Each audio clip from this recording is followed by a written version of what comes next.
Kako se vi zovete? Evo, ja sam Braško Pavić, rođen u Dobrom, zapovjednik sam ovog interventnog poda koji se upravo spremio i idemo u jednom zadatku koji zbog nekih problema koji su iskrsli nedavno, koji su nama poznati gore sa određenim gospodom, našim dojučerašnjim saveznicima. Mi smo se ovako dobrovoljno prijavili, svi smo iz istog sela, no to nas međutim ne sprečava da odemo gore i učinimo jednu dobru stvar, uradimo ono što se traži od nas. Čubi, hoćeš nam džempera sad srediti da dobijemo kad se vratimo, ako se mi vratimo. Prive, ajmo! Ni Hrvati, ni muslimani nisu skrivili ovaj rat. Nisu krenuli na tuđe, a sada kidišu sami na sebe. Vaš sukob je samoubojstvo. Raduje se vaš zakleti neprijatelj. Zar vam je dao malo krvavih dokaza? Koliko se njih neće vratiti?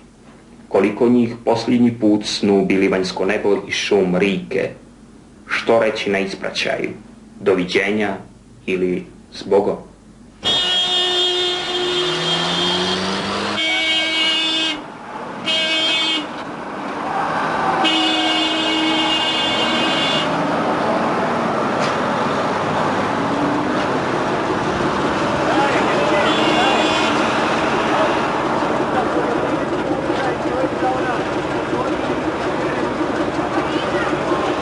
Austrij slučajem obnovio naš život. Podaj molimo se da k njemu tako hrlimo da se poslije trke smrtnoga života pridružimo svoje braći ondje, gdje toka svake suze nestaje po Kristu Gospodinu našemu. Amen.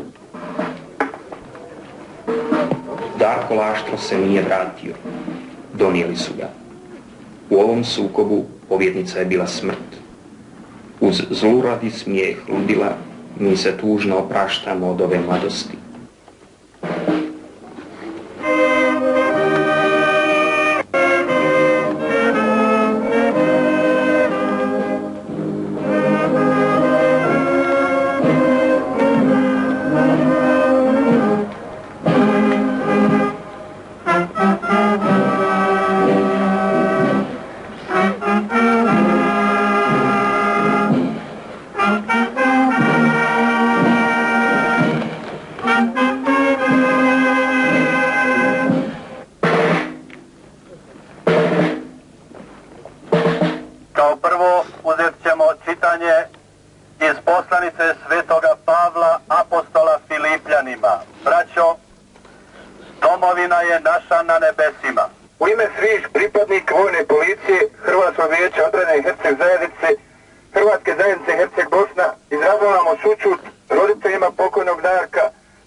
Besuzani top s koji ga dužimo ja i moj kolega Gvozdan Olove i 10.6. u Čelebeji smo uništili tank s njime.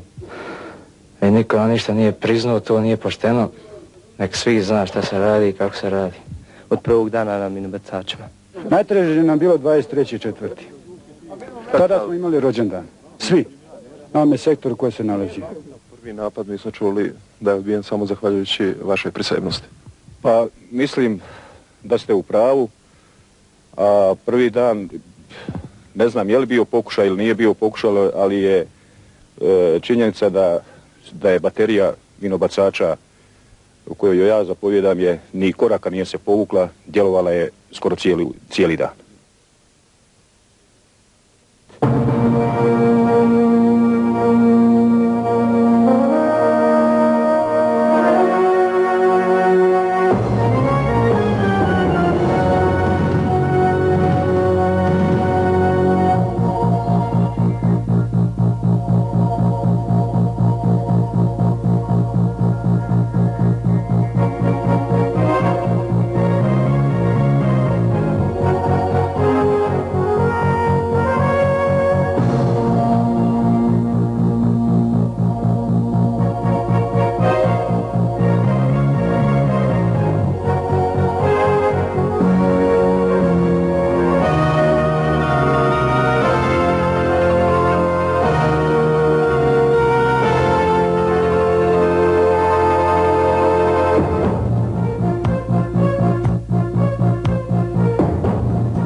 Smo kafe? Nema kjerki.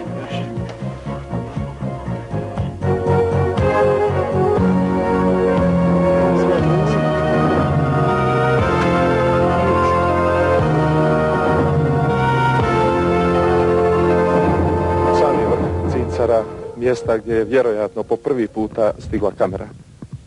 Da, mi se nalazimo na jednom od položaja koje drže jedinice, odnosno borci iz Gubera i Grbareza.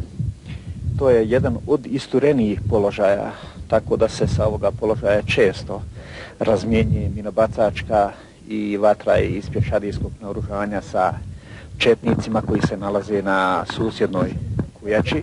I ovo je prva linija obrane na Strmici, odbojkaško igralište. Pa je, tako malo se zabavljamo, igramo odbojke, balota, lopte. Sad U slobodnim trenucima. U slobodnim trenucima, kad nismo na straži. Jer gore su ovi sad čuvaju stražu dok mi se ovako malo zabavljamo. A ljudi moji, dokle god se budemo ovako odnosili, mislim, moje mišljenje, ne sidim se to ukazati prema njima, prema koljačima. Nikad od nas ništa neće biti. Je li bila intervencija liječnički ovdje? Pa u posljednje vrijeme nije, a na početku je bilo dosta. Bilo je i ranjeni, i prvi napadi su baš bili na ovom sektoru, međutim sve je dobro završilo. Lijekovi dobro opskrbljeni, ništa ne fali, svega imamo. Samo sreća da ih ne upotrebljavamo. A to su vaši slavni Grbarežani. Sve iz Grbareza? Da. I kako se smjenjujete, koliko ste na straži, koliko ste na odmoru? Danas smo ovdje 5 kuće. Stražu dajemo po 2 sata ovdje sada. Nema prehlada, s obzirom da ste ovdje u podrumu. Sad kako će biti kad snijeg pane i ovu? Recite nam, tko je ovaj spavač? To je Vukadin Ivo. Brda ga zovu. Prvi u svemuju kamena i u rkanju nema komu mora išta. Najbolji strijelac. A vas Grbarežane bije glas da volite ovako malo i popiti. Ma to lažu. Nije malo nego puno, jel? Kad bi četnici došli, oni bi mislili da je ovo njiju. Rekli bi ovo je naš, šta je ovo? Marijane, koliko vam je godina? 12.6.22. godine, to znači imam 71. godina.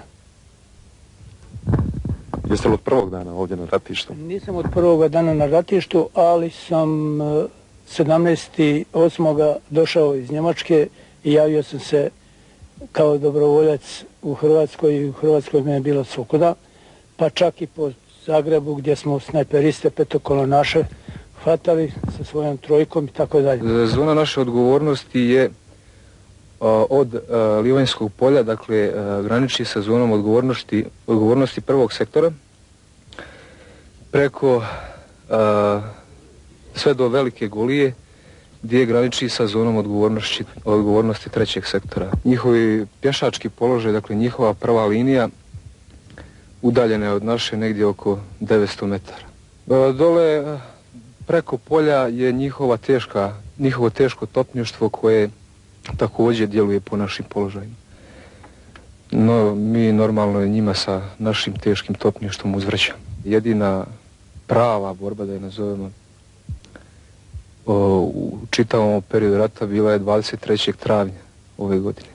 Prije i poslije te borbe učestale su i svakodnevne provokacije neprijatelja, posebno sa ovom teškim topništvom. Želim poručiti svim momcima koji su napustili Livno, što prije da se vrati, da doprinesu zajedno s nama svima u obrani Livna. Zovem se Dražen Stanić, kao što je rekao kolega, u Čelebiću se nalazimo od prvog dana. Nemam puno toga da kažem, upravo isplaćam. Zovem se Tvrtko Markov, iz Gubera sam. Nalazim se sada na prvoj liniji trenutno, a želio bi da se svi vrate koji su napustili Livno, koji su pobjegli. Zove se Baković Draško. Evo, nema šta više reći. Zove se Draško Čondić. Danas smo ravno 4 mjeseca u Čelebiću. Došao sam prije pola godine iz Njemačke. Bili smo u Rujanima, na Cincaru. Ovdje bez veze.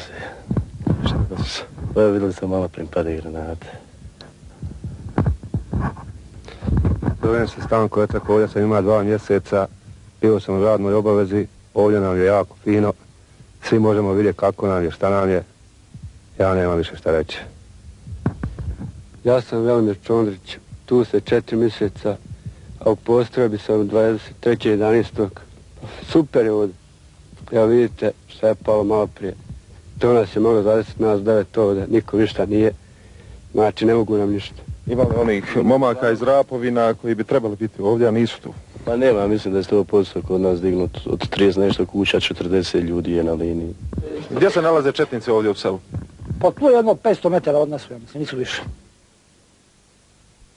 Braneći Livno u Rujanima i Čelebiću su poginuli Vlado Žarko Jozin, Perica Podrug Jozin, Marijan Barnić Mirkov, Marko Brdar Blažev, Božo Barišić Ivanov, Ilija Papić Filipov, Nikola Knez Perin, Mario Kuliš Ivanov, Zdravko Vrdoljak Filipov, Ferdo Sučić Matin, Alojzije Krišto Mijin, Branko Karaula Silvestrov i Dragutin Rimac Ilin.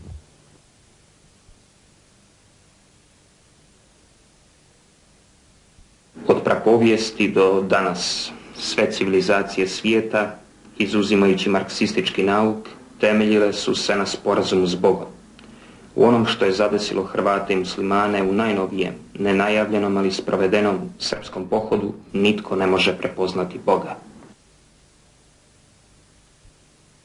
Najomiljenija četnička meta svakako je crkva, a crkva koju upravo gledamo je u Kovačiću. Geleri su dakle učinili svoje, četnička granata pogodila je najprije ovaj rubni zid, ovaj ogradni zid, jedna, pa gore. Četnici su bili precizni kada je u pitanju zvonik ove kapelice u Lusniću. Ja sam zapovjednik 4. bojne Alojzije Krišto. Nalazimo se sada trenutno pred zgradom zapovjedništva 4. bojne. Ovo su prostorije veze, popularni pavuci. Tu ćete vidjeti unutra malo gdje dežuraju ljudi. Ovo je njihova spavonica. Evo vidite tu kakav je smještaj pravi. Imamo dosta učesnika, oko 40-ak. Imamo još ostale radio veze.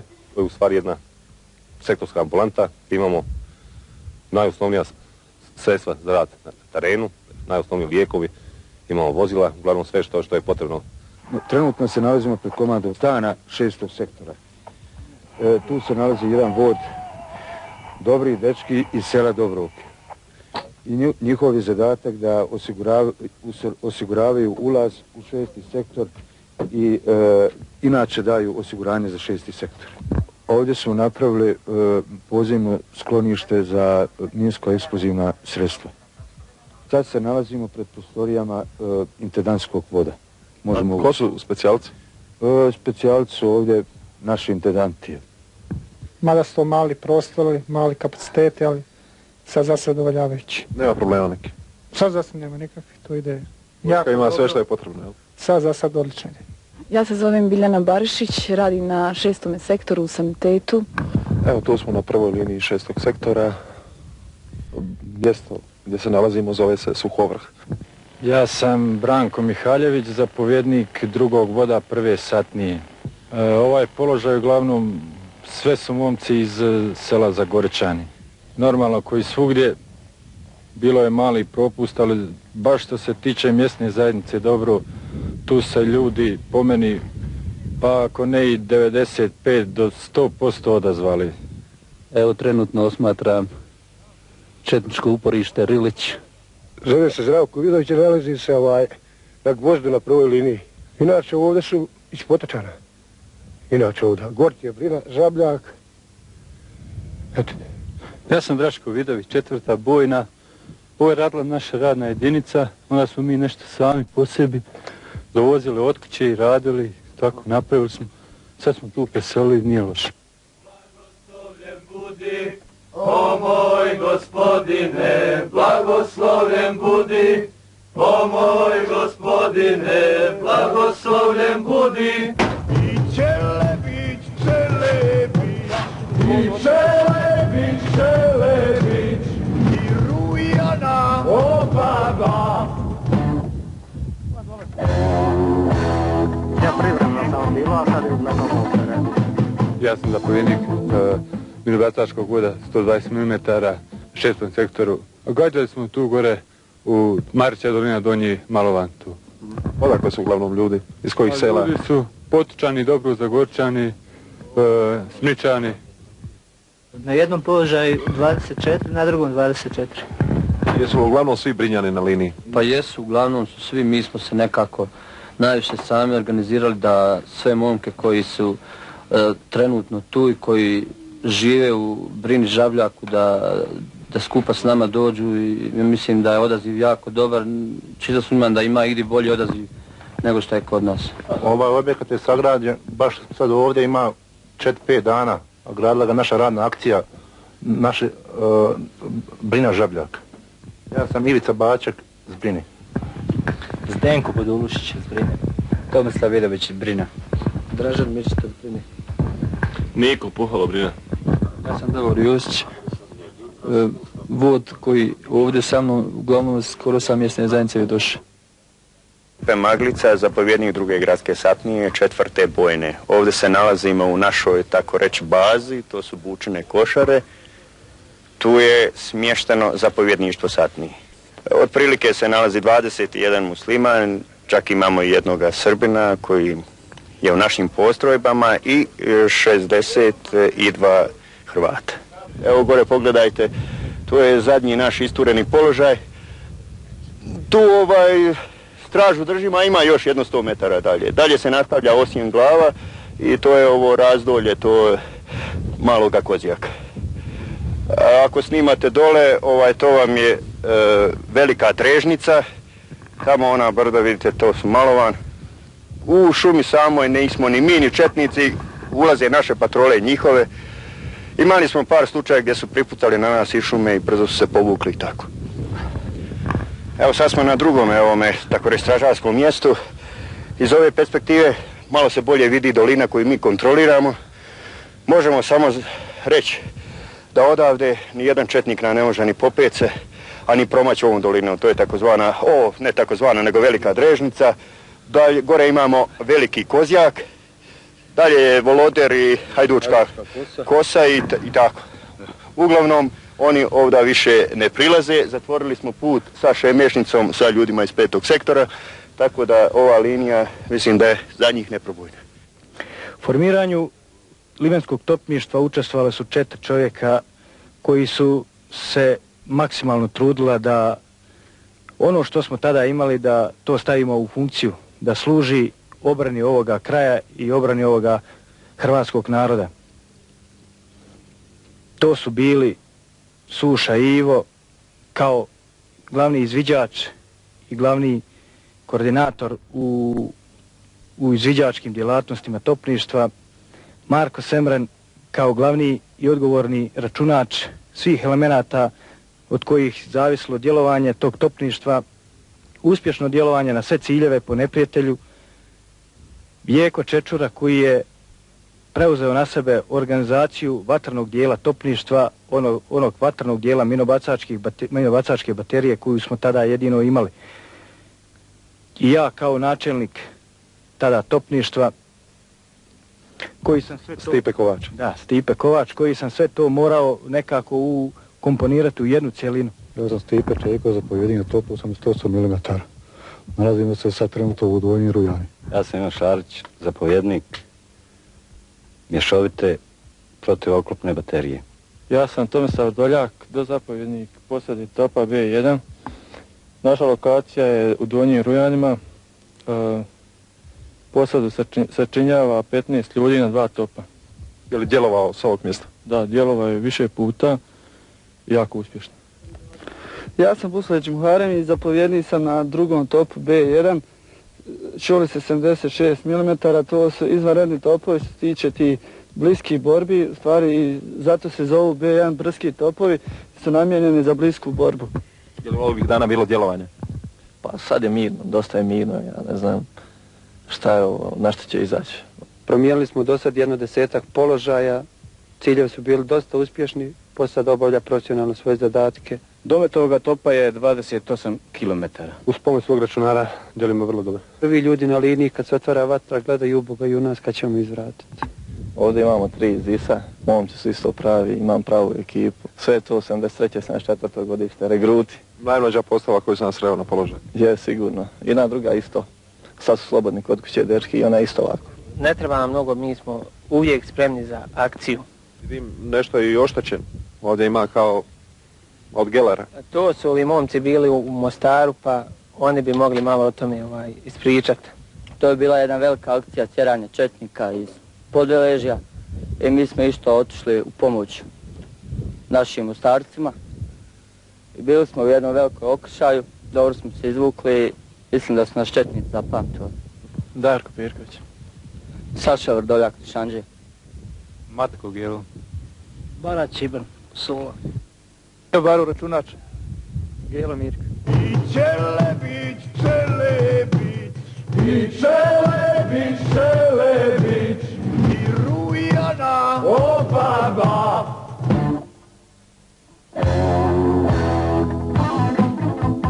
Ovo je protivoklopna vođena raketa modela 9M, 14M, namijenjena isključivo za uništavanje borbenih oklopnih vozila, prvenstveno tenkova i transportera. To je takozvana ruska maljutka. Miš Bernamst. I niste predstavili? Ja sam zapovjednik, zovem se Ključo Ismet, a imam još jednog poslužioca, zove se Mario Popović, pardon, jer tek je došao. I Čelebić, Čelebić, i Čelebić, Čelebić, i Rujana, o baba.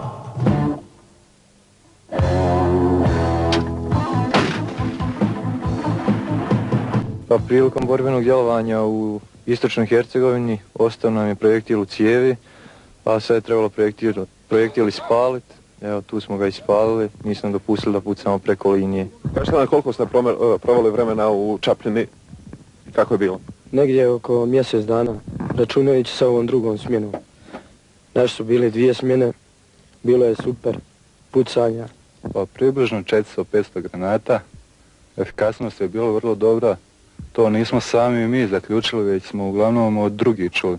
Bilo je i ovdje rata i svega, ali ko što je dole što smo mi sad bili, nije ni blizu. Toku noći smo se prebacili u Čapljinu, odatle smo izišli na liniju i mogu potvrditi ovi momci da smo izuzetno bili dobri i da smo pohvaljeni tamo.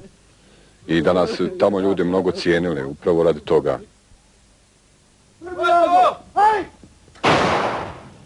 Ovaj papir. Hej!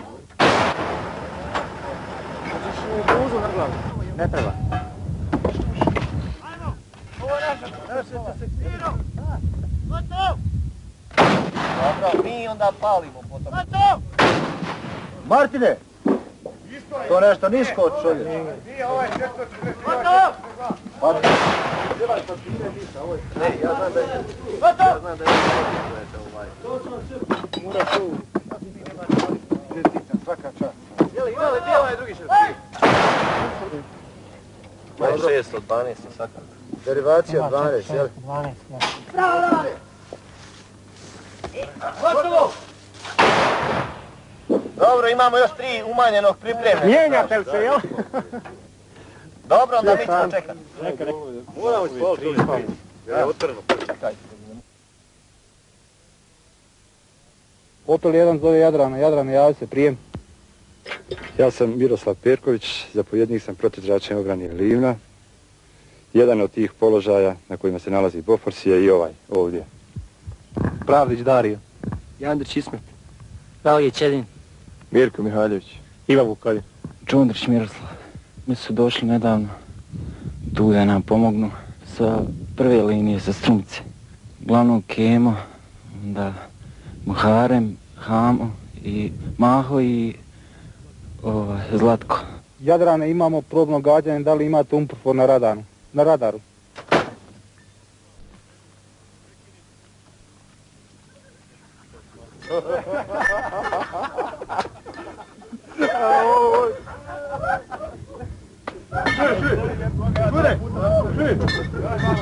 Čuješ, tek sad? 5000 metara, evo. Kad ćemo telefon? Kad se telefon?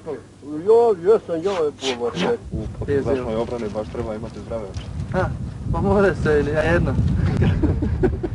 Ja se zovem Ante Duvnjak, sad se nalazimo na položaju površ Zastinja.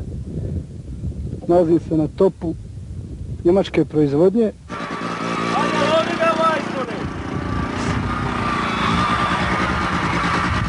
Ovo samo vaše ime prezime. Miroslav Perković.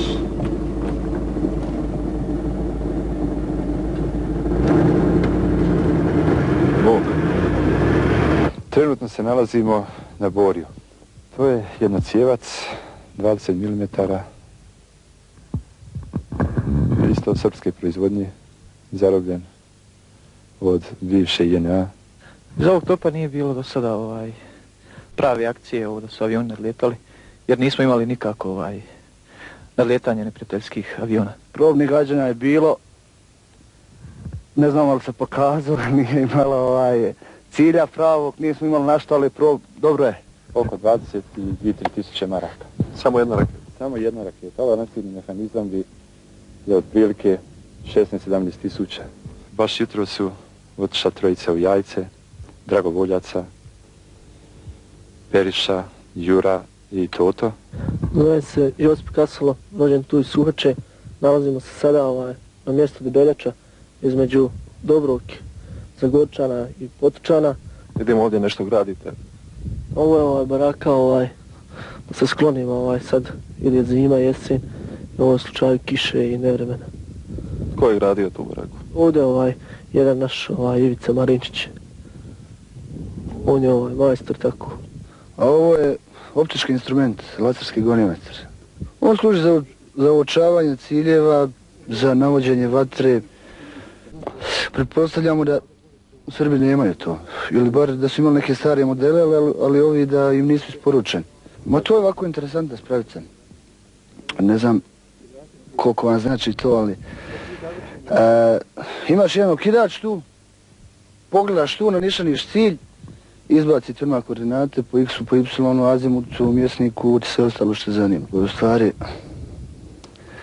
to je i najveći dio posla i uradilo ovdje u ovim. Što ste bili efikasni? Pa, to možete pogledati dole po Kopiću recimo, onda po ovim našima gore sa Cincera koji su gledali naše pogodke u dolovima gore, da je bilo dosta uspjeha. Pa na ovom topu posada sam ja, Miskan, Adem i Idris Jele. I Andrej je bio prije pa je sad premješten na drugo mjesto. On je raketni lancer 128 mm. Domet mu je krajnji 9,5 km na ovom zraku, tu je zrak rijedak. Uglavnom se upotrebljava za gađanje većih grupa. Imamo tu lake i teške granate za njih. Većinom koristimo lake jer možeš dalje dobaci sa njima i praktičnije se nekako za nas. Došli smo sa Cincera prije mjesec dana, bili smo na Cincera oko 3,5 mjeseca. Neprijatelj je više udarao s ove strane, pa smo i zato došli da uništavamo živu neprijateljsku silu i da mu onemogućimo dolazak u naš grad. Možemo reći da je uspostavljen jedan prvi kontakt sa neprijateljskom stranom, to je uspostavili smo direktnu žičanu vezu. To je u svezi sa događajima koji predstoje pred nama. Prvenstveni cilj ove uspostave žičane veze je razmjena ratnih zarobljenika i civila. Oni idu po njih, idu tamo po u mrtvu zonu i tamo će dolaziti. Sad mi je prvi glas da je ipak odlučeno da neće nositi naoružanje njihova osiguranja. Tako da malo se koncepcija mijenja. A idemo sad gore u ovu kuću. Znači idu predstavnici UNPROFOR? UNPROFOR ide po njih, a mi skrećemo desno. Ja se zovem Bajfert Ivan iz Kovačića. Znači li vam ništa to što će se baš u vašoj kući održati ovi prvi susretni razgovor? Ja mislim da je to vrlo značajno. Da postignemo jednu suglasnost da ovo što se radi da to nije ni trebalo biti. A sad ćemo vidjeti. Nismo izazvali, niti zazivamo, a u stanju smo dočekati kogod nam iđe. Kako ćete dočekati predstavnike srpske vojske sada u kući? Jeste pripremili piće, meso? Sve će biti za njih, samo ako budemo ljude, rešćemo i to. Sve probleme koji su nastali. A ako bude nešto ovi sa strane što misle Pa nek oni dođu ovdje pa nek vide šta se radi. Lako je zavoditi pa vladati. Pa djeca i kuće nek se ruše, a oni nek ispijaju kavu i nek zavođaju svijet. To ne ide nikako. Nek dođe gospodin Kaherić i Milošević. Pa ako hoće na boj, ja ću izaći s njima sam. Pa očekivali smo da će biti uspješan i vjerujemo da on to jeste. Danas smo se dogovorili da će hrvatska strana dobiti 144 čovjeka na razmjeni koja će biti idući tjedan, a mi ćemo u srpskoj strani dati 242 čovjeka. Ovo je Sturba, ovo je ratna bolnica u Sturbi, čije djelovanje danas prestaje. A danas je 13. rujan 1992. godine. Zapovjednik Livinskog saniteta je gospodin Stipe Pavić. Gospodine Paviću, kažite nam zašto bolnica seli? Pa jednostavno došlo je vrijeme da ipak se možemo vratiti u grad, one objekte dole u gradu. Bliži se zima i ove prostorije bile dosta neuvjetne za oporavak naših ranjenih. A moramo se vratiti u normalno funkcioniranje zdravstva jer svi civili su u gradu. Moramo malo odmoriti osoblje koje od početka agresije radi non stop. Od početka rata kao vojni kapelan ja se brinem za vojnike, pa je bila jedna od tih briga i bolnica ratna. Išao sam na frontu, a i ovdje svake nedjelje dolazim za vojnike i za osoblje misu. Pa od samog početka, negdje možda još od prošle godine iz 9. mjeseca, dok je vojska izišla, mi smo malo i potajno ušli i počeli smo unositi materijal, priređivati stacionarni dio, a poslije toga operacionu dvoranu i prateće prostorije.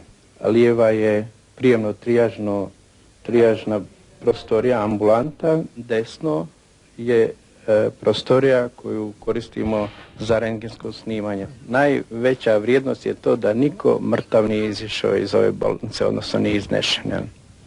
Jeste li vi radili u ovoj bolnici? Jesam, ovdje u tunelu. Možete se predstaviti? Tamara Talić. Koliko se dugo? Od prvog dana, jel? Jeste od prvog dana. I kako je bilo?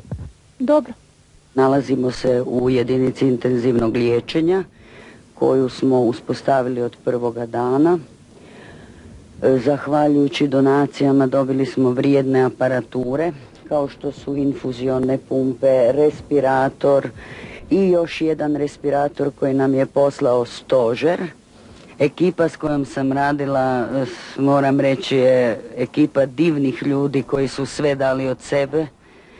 Nevjerovatno što su ljudi podnesli bez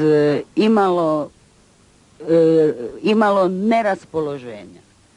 Bilo je velikog entuzijazma i ljubavi za naše ranjenike, za naše dečke koji su za nas ginuli na frontu. Ja sam postavljen za zapovjednika ove bolnice, Vedran Šarić, kirurg Medicinskog centra Livno. Kao što ste već čuli, 15. travnja smo dobili zapovjed da se izmjestimo u ove prostorije. Prostorije koje su adaptirane već nekoliko mjeseci ranije, a nalaze se u objektu što smo ga naslijedili od bivše JNA, gdje su oni u brdu ukopali jedan centar koji je njima služio vjerojatno kao centar veze i još u neke druge svrhe, a koji u stvari predstavlja atomsko sklonište. Tako da je objekt potpuno siguran od bilo kakvog vida granatiranja, bombardiranja. Objekt ima svoj izvor električne energije koji ste malo prije vidjeli i slikali. Ima svoje hidrofore kojima crpe vodu iz brda, tako da ne postoji opasnost niti kontaminacije. Prvih dana boravka bilo je i puno više posla. Naročito je mnogo bilo posla onih kritičnih dana 23. i 24. travnja kad smo neprekidno operirali na 3 stola više od 24 sata. Počeli smo negdje 23. travnja oko podneva i završili sutra dan poslije podne. Tada je operirano, ne mogu vam točno reći, ali negdje oko 35 ranjenika. Dakle, ukupno, kao što sam rekao, 168. Može li se reći da su sve operacije bile uspješne? Može se reći. Kogod je živ ušao u ovu operacijsku dvoranu, iz nje je izašao živ i oporavljen, a isto tako i u bolnicu. nismo imali niti smrtnosti u toku operacije, a isto tako nakon operacije. Ovim ljudima ovaj jad nije trebao. Imali su u Livnu sve. Birana radna mjesta, stanove u gradu, imanja na selu. Bili su i sudstvo, i referada, i policija. Možete otište po stvari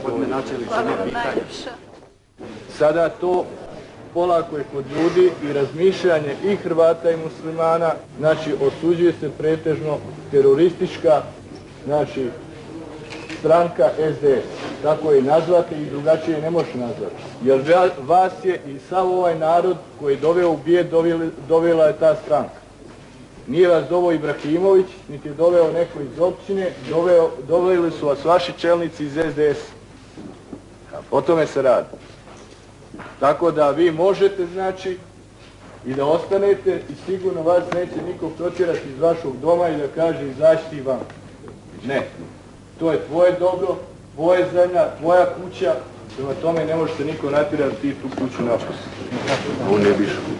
Dobro, ja sam rekao sad malo prije, kad dođe ova gospoda iz Evropske zajednice i kad bude u autobus, kad budete ulazili, on će svakog pitati da li želi da ide ili ne. O tome se radi. To ostaje, gospodo, na vama. Za sina i suprugu ne zna, čerka mi u Beogradu na fakultetu. Zašla je kibernetu kod baki. Ali trebate se predomisliti za 5 minuta. Autobus treba ući ili izići? Pa predomislit ću se kad budem ulazio na vratu. Još niste nešto? Još nisam. Ja kad imao obezbeđenje u Livnu, kad imao posao, kad imao stan, ne bi maknuo iz Livna. I uvijek će mi ga biti žao dok god ne mogu. Ako ne. Ako odete iz Livna, što će vam ostati ovdje? Ostaće mi ljubav prema mojim prijateljima, Srbima, Hrvatima i muslimanima koje sam imao mnogo. I jedan od tih ste i vi bili. A zašto ste ne bili, nego i. A ovdje sam zbog greške drugih. Danas je ovo povijesni čin. Prvi put livenski momci, Hrvati i muslimani polažu prisegu domovini. Gospodine, zapovjedniče, potvrda za polaganje svečane prisege.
Ivica Vlašić je završio Akademiju likovnih umjetnosti.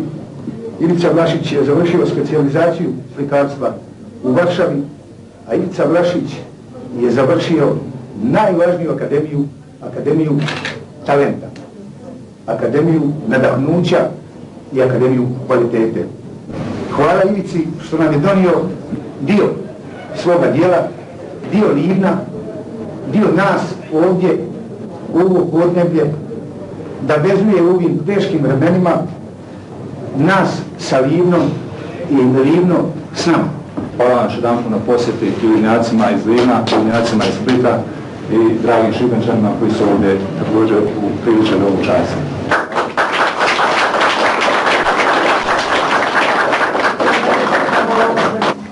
Ja vas u ime Odbora za pomoć Livnu sve ovdje pozdravljam. Ja bih dao riječ gospodinu predsjedniku Skupštine općine Šibenik, magistru Vašku Bulaku. Evo, drago mi je da mogu ovdje večeras pozdraviti naše prijatelje iz Livna. Veze sa hrvatskim Livnom već su višegodišnje, no posebno bliske, prijateljske i iznad svega bratske počele su bivati onog časa kad je prošle godine, negdje poslije Rujanskog rata, jedan veliki konvoj hrane pomoći gradu Šibeniku stigao iz našeg bratskog Livna. U vrijeme ovogodišnjeg rata u travnju, kad je Livno napadnuto, mi smo odmah formirali fond za pomoć Livnu. Dakle, Livno je prije Krešimirovog grada ušlo u povijest i to nama je to drago i s ponosom ističemo, ali mislim da će prave veze između bratskog Livna i našeg grada nastupiti onog časa kad zavlada mir. Prvo imate pozdrav od prijateljskog grada koji ove godine slavi 1100 godina i vi pojma da imate u kakvim ste očima dolje u Livnu.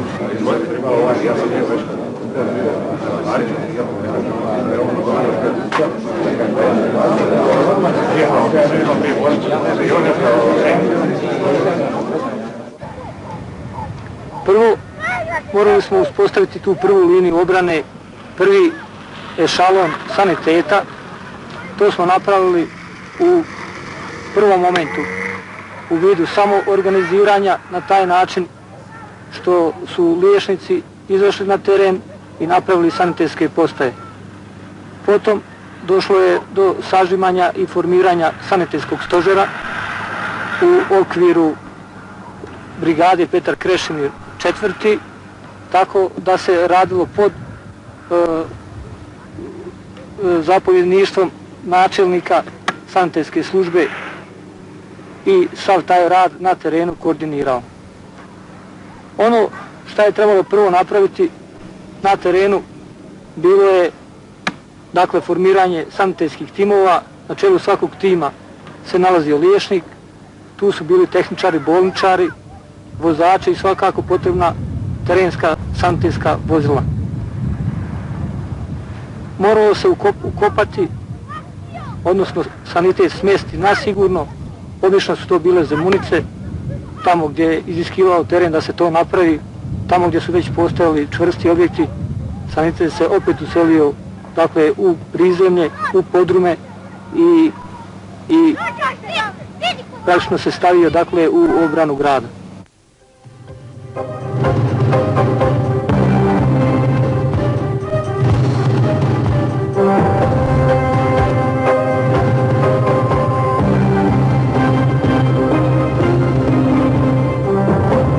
Od veljače 1992. do danas, po ledu i žegama, pod snajperskom, pješačkom i topničkom vatrom, livanjska inženjerija izgradila 150 km putova, 150 zemunica, bezbrojne grudobrane i prepreke, desetke kilometara rovovskih zaklona, ogromne mreže minskih polja. Kamion danas dolazi tamo gdje je do sada mogla samo koza.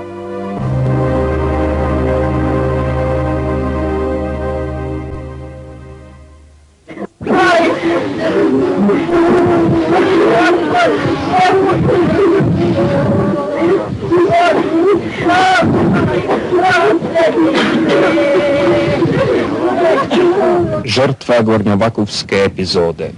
Smrt koja nikome nije trebala. Žrtvu je u svojoj 21. godini podnio Ante Rimac iz Lištana. prije agresije na Livno Srbi se temeljito pripremaju.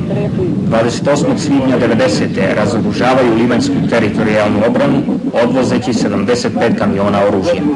U isto vrijeme do zuba naoružavaju livanjske Srbe, zaboravljajući pritom da Livno nikada nije bilo srpsko. Općinska vlast u Livnu stoga 21. rujna 91. mobilizira pričuvni i aktivni sastav policije. Krvavi licemjer, general Mladić, 13. travnja 92. svom silinom, tenkovima i pješaštvom udara preko Strmca i Koričine. Postrojbe livanjskog HVO-a razbijaju čeličnu Neman, koja krvareći ostavlja uništene tenkove i mrtvace i bježi u Glamoč. Slijedi novi napad. 23. travnja 92. s preko 60 tenkova, 30 oklopnih transportera, teškim topništvom, haubicama i pješaštvom, ojačanim formacijama Belih Orlova, udara na Rujane i Čeledić. Postrojbe livanjskog HVO-a i ovaj put razbijaju Mladićeve jedinice, pa 9. kninski korpus u panici bježi prema Grahovu. A dan prije, 22. travnja, ratno predsjedništvo livanjske općine donosi odluku o osnivanju brigade Petar Krešimir IV. Brigada danas drži 80 km neprobojne bojišnice i s pravom slovi kao najsvjetlija točka obrane u čitavoj Herceg Bosni. Postrojbe ove brigade istakle su se i u bitkama za Čapljinu, Mostar, Prozor, Bugojno, Gornji Bakov, Travnik i Busovaču. Materijal koji ste vidjeli nepotpun je, jer drugčiji ne može ni biti. Vidjeli smo samo one koji su se na bojišnici našli u vrijeme organiziranih posjeta TV kamera. Brojni zaslužni pojedinci i postrojbe za sada ostaju anonimni, ali jednako bitni i veliki u svojoj nesalomljivosti i spremnosti da brane i obrane Livno.